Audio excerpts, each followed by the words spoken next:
암이나 큰 병 같은 경우에 자세히 살펴보면 그 병이 있기 이전에 크고 작은 전조 현상들이 늘 있게 마련입니다.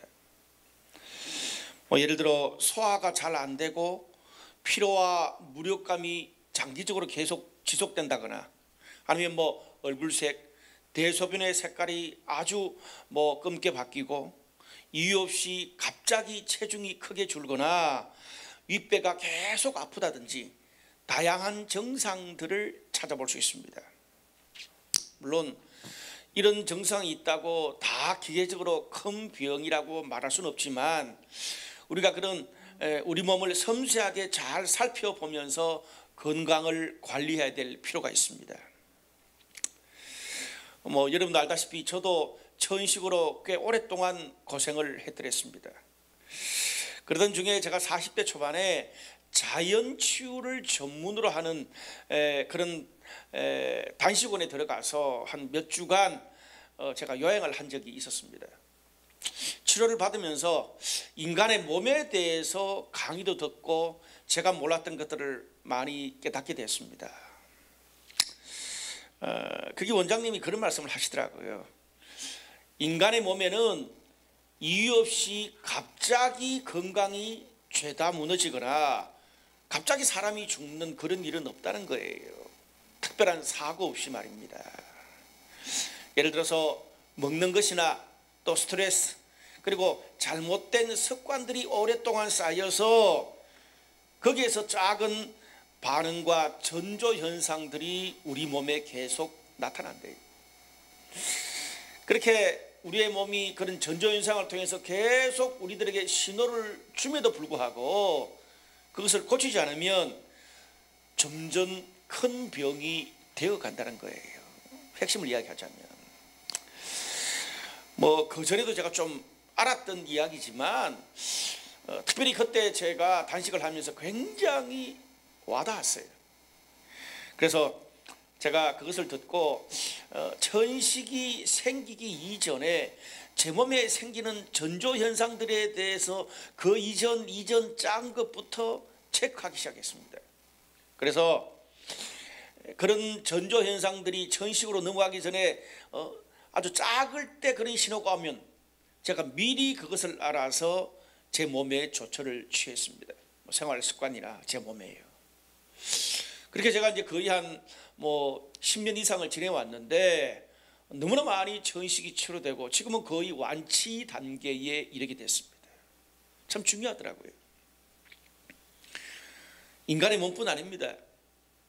하나님이 만드신 천지 만물 자연도 마찬가지입니다.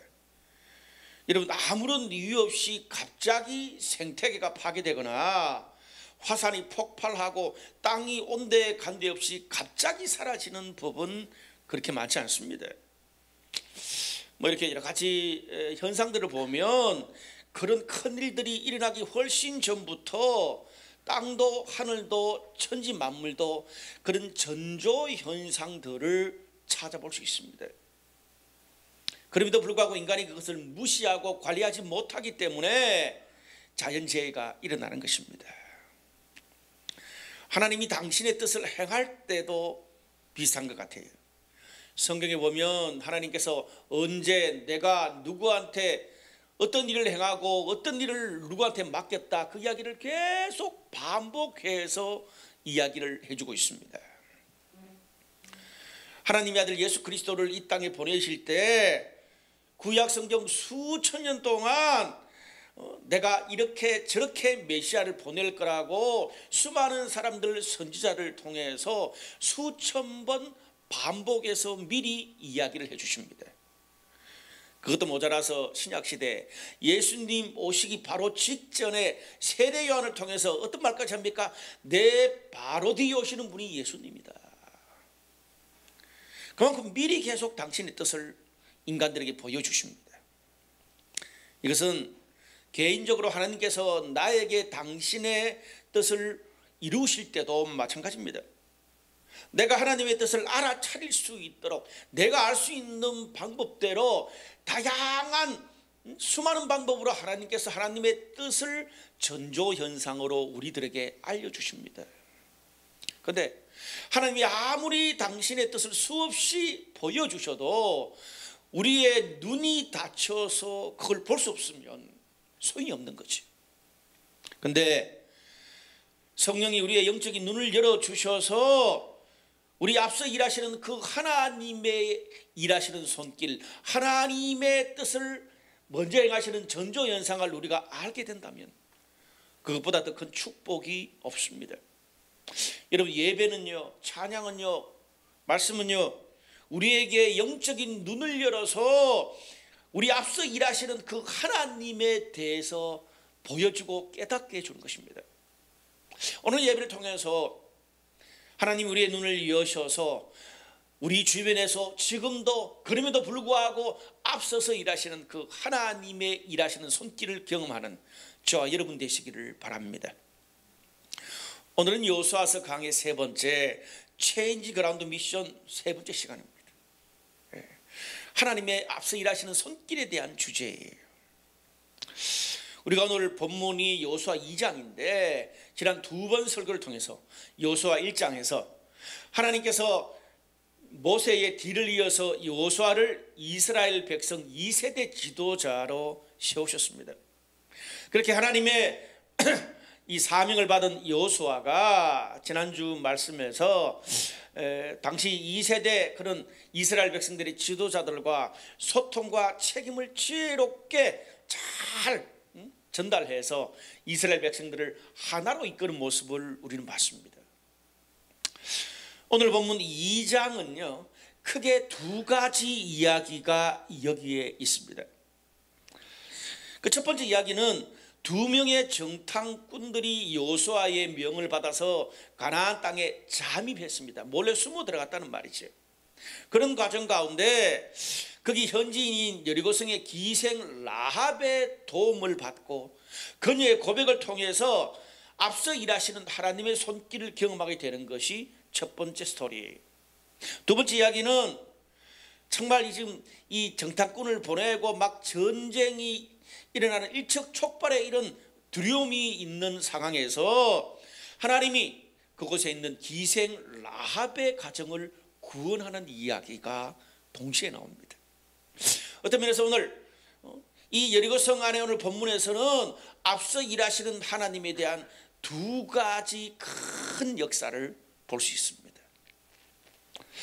그런데 2장 전체 스토리가 꽤 길어요.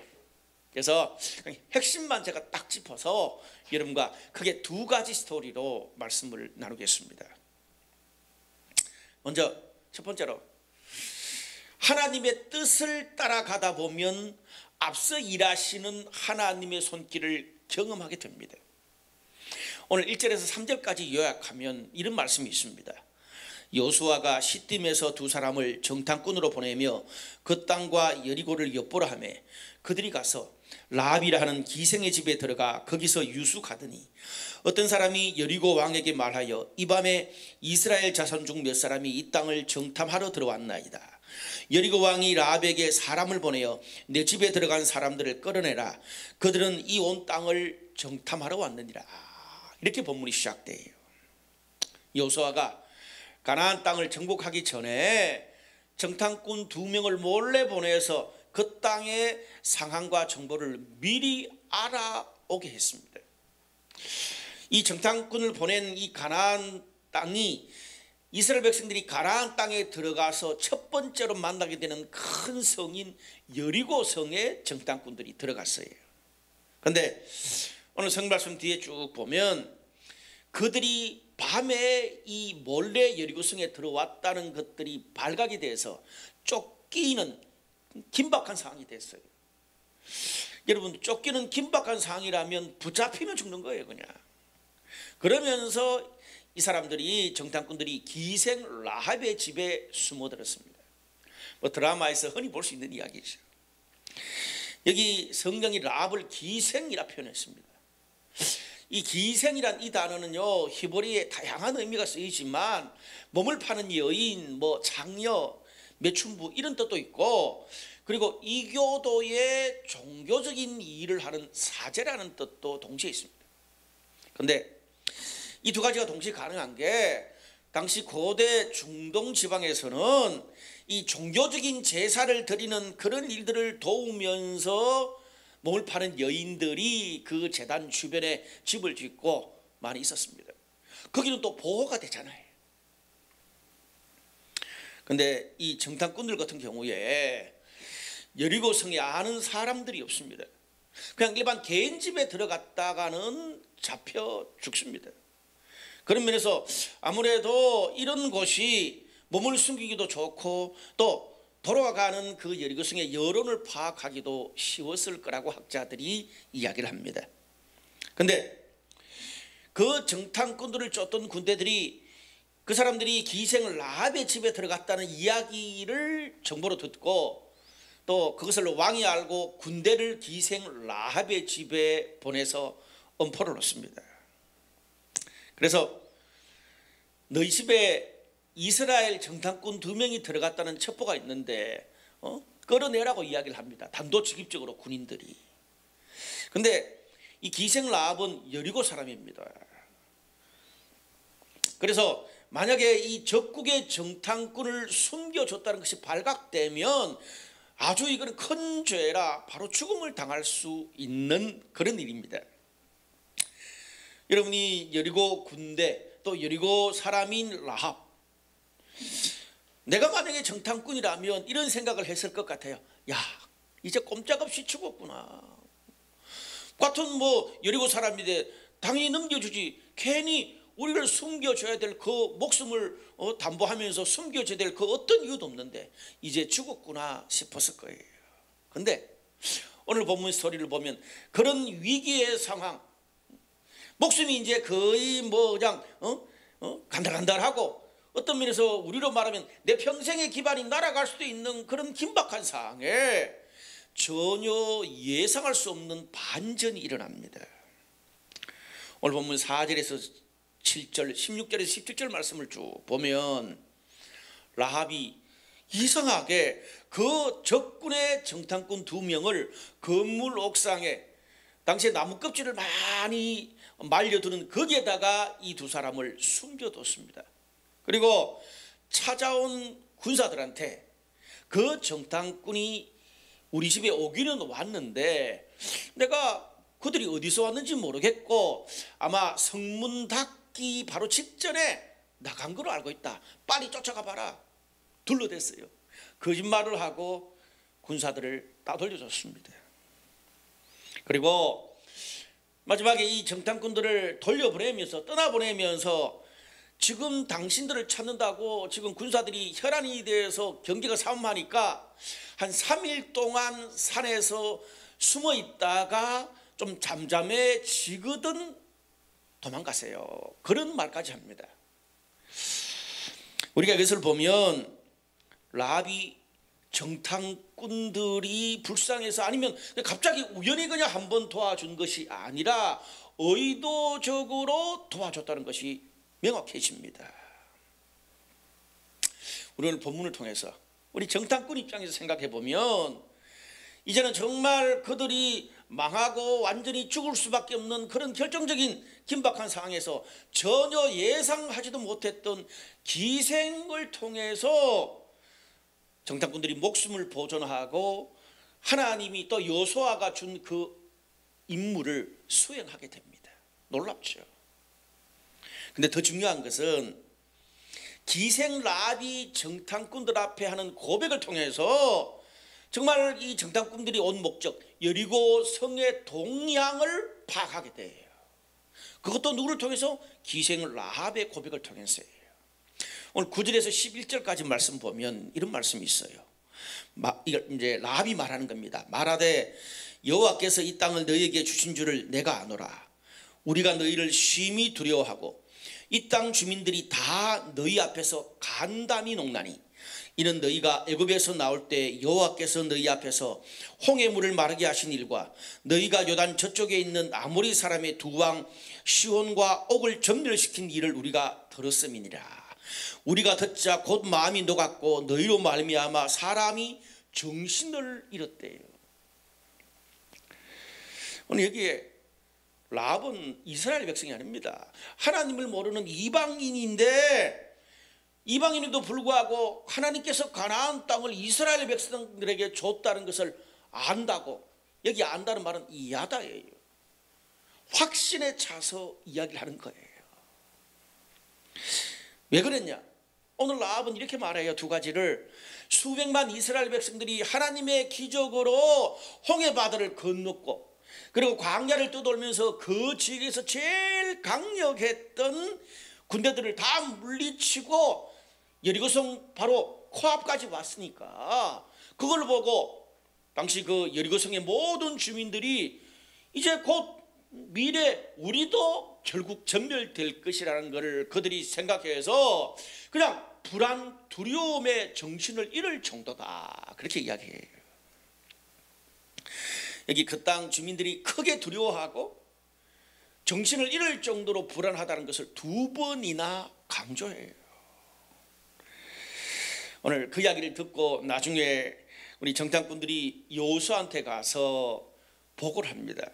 그 보고를 이렇게 해요. 24절에 또 여호수아에게 이르되 진실로 여호와께서 그 온 땅을 우리 손에 주셨으므로 그 땅의 모든 주민이 우리 앞에서 간담이 녹더이다 하더라. 라합이 했던 말이죠. 무슨 말입니까? 지금 정탐꾼들이 라합의 이야기를 듣고 여호수아에게 보고한 말을 좀 더 풀어서 설명하면요, 이스라엘 백성들이 이미 가나안 땅에 들어가기도 전이잖아요. 정탐만 했을 뿐이에요. 그런데 정탐해서 가보니까 이미 하나님께서 앞서서 소문을 통해서 그 땅 가나안 사람들의 모든 마음을 두렵고 불안에 떨게 하시고, 이방인들조차도 결국 이 땅은 하나님이 이스라엘 백성들에게 주실 거라고 그런 마음을 먹게 하셨다는 거예요. 이 두 사람이 그것들을 듣고 보고 나니까 진짜 하나님께서 우리에게 가나안 땅을 주셨다는 것을 확신할 수 있었다는 거예요. 걱정하지 마십시오. 우리가 들어가 보니까 이미 하나님께서 앞서서 그냥 그들의 마음을 그냥 전멸시켜 놨습니다. 우리는 가서 들어가면 됩니다, 이 이야기예요. 여러분, 오늘 우리가 이 여호수아 2장은요, 우리가 여호수아 2장을 해석할 때 이 본문의 핵심은 정탐꾼도 아니고 기생 라합도 아닙니다. 핵심이 뭐냐 하면 오늘 라합이 고백했고 정탐꾼이 여호수아에게 보고했던 그 마지막 말씀, 우리가 들어가기도 전에 이미 하나님께서 앞서서 일하고 계시더라. 우린 그걸 봤다. 또 우린 그걸 경험했다. 예측할 수 없는 상황에서도, 내 목숨이 왔다 갔다 하는 상황에서도 하나님이 앞서서 일하시는 걸 우리가 경험했다. 이게 여호수아 2장의 핵심입니다. 아멘.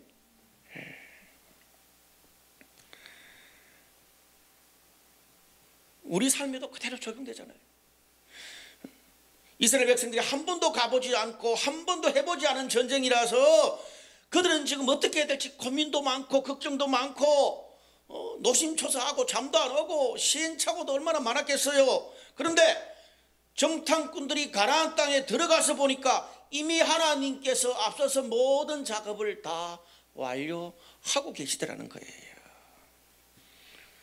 인간적인 판단으로 도저히 불가능하고 답이 없고 이제는 끝이구나, 그런 상황이지만 전혀 예상할 수 없는 그런 환경 가운데도 하나님께서 미천한 기생을 통해서, 소문을 통해서 당신의 뜻을 앞서 이루고 계신 것을 성경은 보여주고 있습니다. 이스라엘 백성들아, 오늘 하나님께서 왜 이 본문을 쓰셨을까요? 이스라엘 백성들아, 아니 코로나 확진자가 5만 명이 넘어가고 있는 불안한 상을 사는 성도들아, 너희도 정탐꾼처럼 환경에 쫓겨서 간혹 기생의 집처럼 답답하고 미천한 자리에 앉아 있고 처해 있을 수도 있다. 정탐꾼처럼 내가 할 수 있는 것이 전혀 없고, 어떤 면에서 타인이, 다른 사람이 나의 모든 처분권을 그냥 던져주면 끝나는 그런 상황에 있을 수도 있다는 거예요. 그래도 포기하지 말라는 거죠. 라합의 조언처럼 어쩌면 우리를 찾는 여리고 성의 군대와 코로나 상황이 다 지나가기까지 산속에서 숨어 지내야 하는 인내가 우리한테 필요할지도 모른다는 말이에요. 여러분, 우리가 살아가는 인생길에는 내 눈에 보이는 환경과 내 머리로 예측할 수 있는 것밖에 보이지 않는 것이 현실입니다. 그렇기 때문에 우리가 살다 보면, 일을 할 때 보면 힘들고 불안하고 답답하고 하나님의 뜻대로 가고 있으면서도 이 길이 맞나? 조그만 어려움이 찾아오면 저 길이 맞나? 확신도 없고 불안에 떠는 것이 우리 인간들의 마음 아닙니까? 오늘 그런 우리들에게, 오늘 그런 이스라엘 백성들에게 성경은 전지적 작가 시점에서 하나님이 어떻게 당신의 뜻을 이루어가고 계시는지 큰 그림을 보여줍니다. 이스라엘 백성들은 이스라엘 백성대로 살아가는데 하나님은 하나님 입장에서 다른 곳에서 어떻게 일하고 계시는지를 동시에 보여줘요. 멋지죠? 우리가 하나님의 뜻을 따라 순종하면서 가는 우리의 길, 우리 삶 저편에 우리가 보지 못하는 곳에서 하나님이 앞서 일하고 계시는 것을 우리의 눈을 열어서 보게 하시는 것입니다. 하나님이 우리들에게 당신의 뜻을 주실 때에, 야, 내 뜻 나한테 다 줬어? 네 할 일은 다 했어? 이제부터는 네 몫이야. 네가 정말 열심히 믿고 죽도록 고생하고 모든 어려움 다 통과하면 그때 하나님의 뜻이 이루어지는 거야. 내 일 다 했어. 그냥 팔짱 끼고 폭풍 속에 우리를 달랑 던져놓고 있는 그런 분이 아니십니다. 하나님은. 오늘 본문을 통해서 사람들의 소문을 통해서도 사람들의 마음을 바꾸시고요, 심지어 미천한 기생을 통해서라도 도움과 조언을 얻고요, 어떻게 저런 거짓말을 하고 저런 뒤통수를 칠 수 있나, 이런 진흙탕 같은 일 속에서도 결국 하나님이 우리에게 주신 그 뜻을 이루어 가신다는 것을 믿으시기 바랍니다. 이 말은 라합처럼 거짓말을 하고 나의 유익을 위해서 조직과 나라까지 배신하라는 그걸 합리화시키는 본문이 아니에요. 오늘은 그건 본문을 잘못 이해하는 거예요. 비록 우리 인간사의 수많은 혼란과 정말 앞뒤 말이 안 맞는 그런 수많은 죄와 유혹 가운데서도 결국 그 모든 것을 뛰어넘어서 하나님의 뜻을 이루신다는 것을 보여주는 것입니다. 여러분, 우리가요, 위기의 순간, 미래를 알 수 없는 불확실한 상황이 될수록 나의 계획, 내 힘과 능력으로만 살아서는 안 됩니다. 물론 최선을 다해야죠. 더. 근데 여러분, 만약에 오늘 본문을 보면서 정탐꾼이 열심히 가서 막 그냥 여리고성의 정보를 캐내야 하는 그 노력만 하고 오늘 그들 뒤에서 하나님이 앞서 일하시는 것이 없었다고 한번 생각해 보세요. 하나님의 그 도움 없이 정탐꾼들이 어떻게 됐을까요? 그들의 힘과 능력으로 그들의 머리는 어떻게 됐을까요? 이미 벌써 잡혀 죽었든지 라합이 여리고 군대한테 꼬발라서 벌써 죽었을 것입니다. 그런 면에서 우리가 열심히 최선을 다하고 그것만으로 부족합니다. 그리스도인들은 열심히 최선을 다하면서 내가 하나님을 신뢰하고 하나님이 앞서 일하는 것이 내 것이 될 수 있도록 하나님 편에 늘 서는 것이 우리에게 중요합니다. 그것이 위기 속에서 우리가 할 수 있는 최고의 지혜요 최고의 능력이 될 줄로 믿습니다. 여러분 잘 아시는 열왕기하 6장을 보면 당시 강대국 아람이 계속 이스라엘을 공격하는데 하나님의 선지자 엘리사 때문에 늘 막혀서 이스라엘 땅을 이기지를 못해요. 그래서 아람 왕의 군대가 어떻게 정보를 듣고 엘리사가 머물고 있는 그 성을 완전히 아람왕의 군대가 뺑 둘러쌌습니다. 그걸 보고 그 엘리사의 사환 청년이 놀라가지고 어찌하면 좋겠습니까? 엘리사님, 우리가 죽게 됐습니다. 공포와 두려움에 떨고 있었습니다. 당연하죠. 열왕기하 6장 16절 17절에 이런 말씀이 있어요. 엘리사의 말이에요. 대답하되 두려워하지 말라. 우리와 함께한 자가 그들과 함께한 자보다 많으니라. 기도하여 이르되 여호와여, 원하건대 그의 눈을 열어서 보게 하옵소서.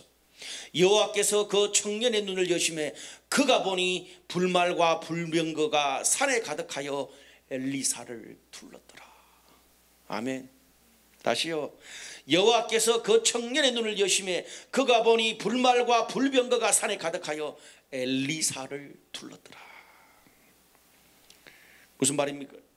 사환의 눈에는 적의 군대와 위기 현실밖에 보이지 않습니다. 근데 엘리사의 기도로 그의 영적인 눈이 열리니까 적의 군대보다 더 많은 앞서 일하시는 하나님의 불말, 하나님의 불병거가 온 성과 산을 뒤덮고 있었습니다.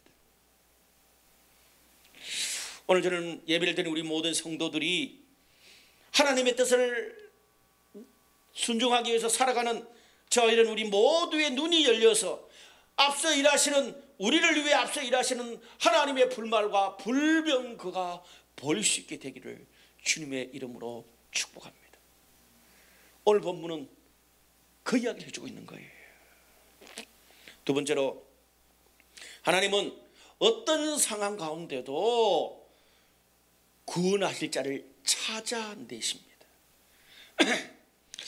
오늘 본문이 제가 방금 말씀드렸던 첫 번째 스토리가 물고 물리고 목숨이 왔다 갔다 하는 그런 숨막히는 첩보전이 진행되고 있습니다. 눈 돌릴 여유가 없어요, 정탐꾼 입장에서 보면. 그런데 놀랍게 그 과정 가운데서 하나님께서 주님을 모르는 기생 락과 그의 가족을 구원하는 이야기가 동시에 여기에 삽입되어 있습니다. 이게 성경의 묘미예요. 우리가 성경의 창세기부터 요한계시록 끝까지는요, 삼라만상 이 천지 만물 이 세상에 하나님의 뜻이 이루어지는 큰 그림 과정을 보여주고 있는 것이 성경입니다. 그런데 성경에는요, 그런 거대하고 큰 하나님의 구속사, 하나님의 위대한 영광의 뜻만 있는 게 아니에요. 여러분 성경을 보세요. 늘 그 가운데서 부족하고 연약하고 길을 잃고 상처받고 방황하는 하나님을 찾는 사람들을 하나님이 위로하고 치유하고 건져내는 구원의 스토리가 늘 그 사이에 동시에 나옵니다. 이게 성경이에요.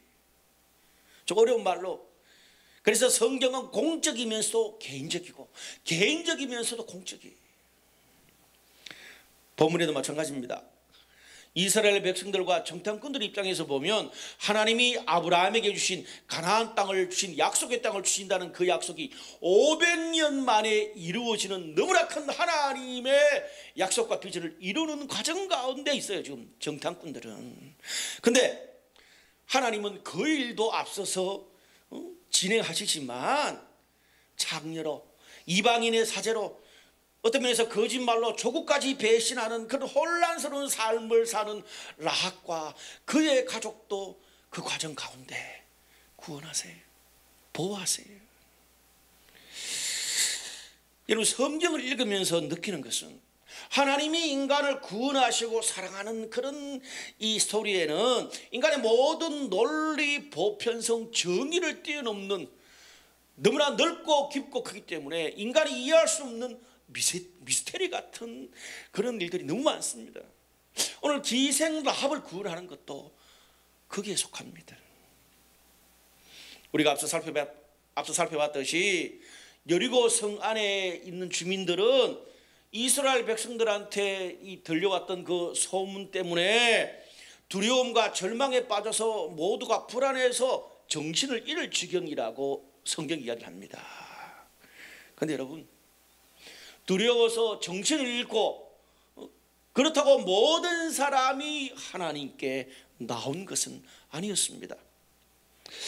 우리가 오늘 이 그런 과정 가운데서 라합이 자신의 어떤 이방 여인 라합이 자신의 신앙 고백을 하는 게 굉장히 놀랍습니다. 11절에 이런 말씀이 있어요. 너희의 하나님 여호와는 위로는 하늘에서도 아래로는 땅에서도 하나님이시니라. 다시요. 11절에 너희 하나님 여호와는 위로는 하늘에서도 아래로는 땅에서도 하나님이시니라. 히브리어로 성경 원어로 모두 9개 단어로 구성되어 있습니다. 그런데 이 라합이 고백한 이 문장요, 이거는 출애굽기 20장에 보면 10계명에 대한 그런 구절이 쫙 있는데 라합의 고백 중에 5개 단어가 거기 나옵니다. 더 충격적인 것은 신명기 4장 39절에 모세가 하나님에 대한 신앙을 이스라엘 백성들에게 설교하는데 당신들의 하나님이라는 말 빼고 똑같습니다. 여러분, 하나님을 모르는 이방 여인이 뭐 성경 공부를 한 것도 아니고 설교를 들은 것도 아니고 신앙 공동체 이스라엘 백성들처럼 생활한 것도 아닌데 소문을 듣고 이런 신앙 고백을 할 수 있다는 것은 아직 막연하지만 그 하나님에 대한 신에 대한 열망이 얼마나 간절했는지를 보여주고 있습니다. 그랬으니까 정말 어떤 면에서 민족까지 버리고 하나님의 길로 갔다는 이야기죠. 참 이건 해석하기 어려운 거예요. 여러분, 사실 우리 주변에 보면 신앙 공동체에 늘 있으면서도 하나님에 대해서 회의에 빠졌다가 신앙적으로 확신을 가지지 못하고 왔다 갔다 늘 신앙적으로 흔들리는 사람도 꽤나 많습니다. 그런데 성경을 보면 기생 라합 같은 사람들이 꽤나 나옵니다. 라합, 룻, 동방박사, 고넬료, 바울을 감옥에 가둔 간수, 이런 사람들은 여러 가지 사연으로 하나님께 나와요. 그런데 놀라운 것은 그런 이방인들이 어떤 사연으로 어떤 부정적인 계기로 나왔든지 상관없이 하나님 앞에 나오는 그런 모든 이방인들의 손을 하나님이 붙잡아 주셨다는 것을 우리는 성경에서 볼 수 있습니다. 12절에서 14절까지 라합이 정탐꾼한테 고백하는 이야기입니다. 그러므로 이제 청하노니 내가 너희를 선대하였은즉 너희도 내 아버지의 집을 선대하도록 여호와로 맹세하고 내게 정표를 내라. 나의 부모와 형제와 그들에게 속한 모든 사람을 살려주어. 그 사람들이 네게 우리의 이 일을 누설하지 아니하면 우리의 목숨으로 너희를 대신할 것이요 여호와께서 우리에게 이 땅을 주실 때에는 인자하고 진실하게 너를 대우하리라. 라합이 어떻게 말해요? 정탐꾼들한테 내가 너희를 선대한 것처럼 너희가 이 땅에 나중에 들어와서 정복할 때 나와 우리 가족을 선대해라고 부탁해요. 그리고 하나님께서 하나님 앞에 그걸 맹세하라는 거예요. 여기 라합이 썼던 선대했다, 이 단어는 헤세드라는 단어예요. 히브리어로. 이거는요, 구약 성경에서 사람에게 헤세드, 선대라는 단어를 썼을 때 그 사람한테 아주 큰 호의를 베푸는 거예요. 그런데 이 헤세드라는 단어를 하나님 앞에 쓰면 하나님이 구원하시는 일에 쓰여지는 단어예요. 놀라운 단어죠. 그러니 시편에는 헤세드, 하나님의 인자하심이라고 표현해요. 그런데 라합의 그 말을 듣고 정탐꾼들이 어떻게 해요? 우리가 이 땅에 들어올 때에 인자와 진실로 너희를 대하겠다. 여기 인자라는 단어가 이게 지금 한글로는 인자라고 표현했는데 라합이 말했던 선대라는 헤세드라고 똑같은 단어예요. 그러면서 어떻게 해요? 목숨 걸고 하나님 앞에 맹세하고 반드시 너를 구원하겠다. 호의를 베풀 뿐 아니라 하나님의 구원이 너희 집에 임할 것이라는 거예요. 그러면서 18절에서 21절까지를 보면 정탐꾼이 떠나가면서 라합의 구원을 위해서 한 가지 요청을 합니다. 여러분들이 잘 알듯이 이스라엘 백성들이 여리고성에 들어왔을 때에 네가 누군지를 모르지 않냐, 정탐꾼 우리 둘밖에는. 그래서 너희 집에 아주 붉은 굵은 밧줄로 창문에 매달아 놓으면 그 집이 너희 집인 줄 알고 멸절시키지 않겠다. 그리고 또 하나, 그 붉은 밧줄이 매달려 있는 그 집에 너희 가족들을 다 모아놔라. 이 두 가지를 이야기한 거예요. 그리고 이 정탐꾼들이 떠나가고 난 이후로 라비 자신의 집 창문에 밖에서도 볼 수 있도록 붉은 밧줄을 매달아 놨대요. 여러분, 이것은 이스라엘 백성들이 출애굽할 때 출애굽기에 보면 하나님의 저주로 10번째 재앙이 내려서 이집트의 모든 장자들이 다 죽었잖아요. 근데 이스라엘 백성들의 집에는 미리 하나님이 모세에게 말씀해서 문설주에다가 어린 양의 피로 다 발랐잖아요. 그래서 어떻게 됐어요? 이 천사들이 그 이집트의 열재앙으로 모든 장자를 다 죽일 때에 문설주에 피가 발린 이스라엘 백성들을 집은 패스 오브, 넘어갔다는 거예요. 그들을 구원시켜 줬다는 거지요. 마찬가지로 신약으로 이야기하면 예수님께서 이 땅에 재림하실 때 모든 인간은 죄인이기 때문에 죄의 저주를 받아 지옥 갈 수밖에 없어요. 근데 오직 예수를 믿는 사람들은 하나님이 구원하신다. 무엇 때문에? 예수를 믿기 때문에. 붉은 밧줄, 그리고 그 어린 양의 피의 문설주, 예수를 믿는 것 다 똑같은 거죠. 오늘 본문의 이야기처럼 라합의 시대뿐 아니라 오늘날도 하나님은 성도들이 이 땅을 살아가는 그런 수많은 과정 가운데서 하나님 우리 성도들을 통해서 당신이 구원하실 라합을 찾아내시고 보호하시고 하나님께 이끄십니다. 여러분, 그 라합은 어떨 때는 우리와 길게 같이 사무실에서 같이 일했던 그런 친구, 오랫동안 교제해왔던 내 친구일 수도 있고요. 아니면 짧게 내가 병이 걸려서 병원에 입원했거나 뭐 내가 일이 좀 여러 가지로 직장을 옮기는 과정 가운데서 배달 알바를 짧게 했거나 아니면 어떤 특정 기간에 나와 사귀었던 사람일 수도 있고요. 어쩌면 우리가 어려움에 처하거나 아니면 상대가 어려움에 처하면서 서로 도와주는 가운데 만나고 연결된 사람일 수도 있습니다. 여러분, 라합이 오늘 긍정적인 사람은 아니잖아요. 부정적이잖아요. 마찬가지입니다.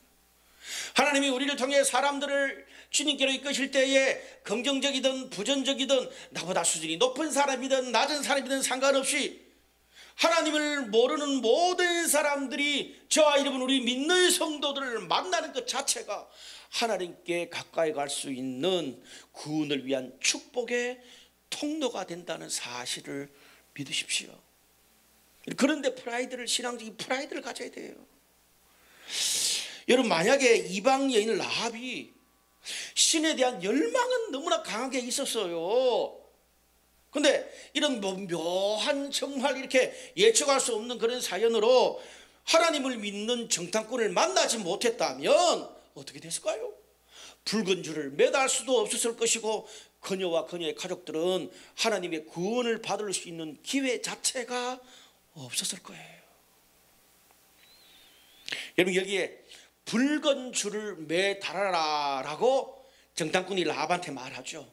18절에 이 붉은 줄이라는 게 두 번 나와요.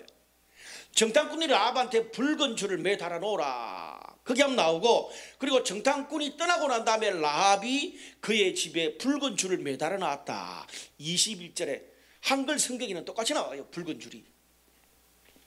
근데 그 어느 성경에는요, 라합이 정탐꾼이 떠나고 난 다음에 그녀의 집에 달아놓은 붉은 줄, 여기는요 좀 이중적인 의미, 다른 단어를 거기에 넣어서 붉은 줄이라고 표현해요. 그래서 소망의 붉은 줄, 이렇게 표현해요. 붉은 줄과 함께 소망의 빛, 이런 의미도 가지고 있는 소망의 붉은 줄이 됐어요, 라합에게는. 여러분, 이 정탐꾼은 완전 그냥 숨 막히는, 목숨이 왔다 갔다 하는 첩보전인데 하나님 그걸 통해서 라합의 가정에 소망의 빛을, 구원의 빛을 던지셨습니다. 말씀의 결론을 맺을게요. 오늘 본문은 제가 서두에 말씀드린 것처럼 앞서 일하시는 하나님의 손길에 대한 두 가지 측면을 보여줍니다. 하나는 정탐꾼의 입장이죠. 불확실한 미래에 대해서 목숨이 왔다 갔다 하는 첩보전을 치르는 정탐꾼들에게는 하나님이 앞서서 보호하시고 지켜주는 것을 본문이 보여줘요. 또 다른 측면에서 하나님을 모르는 라합한테는 우연히 정탐꾼을 도와주면서 그녀와 그녀의 가족이 구원을 받는 하나님의 구원의 손길을 동시에 보여주고 있어요. 정탐꾼에게는 하나님의 보호하심을, 라합에게는 하나님의 구원하심을 미리 보여주는 것이죠.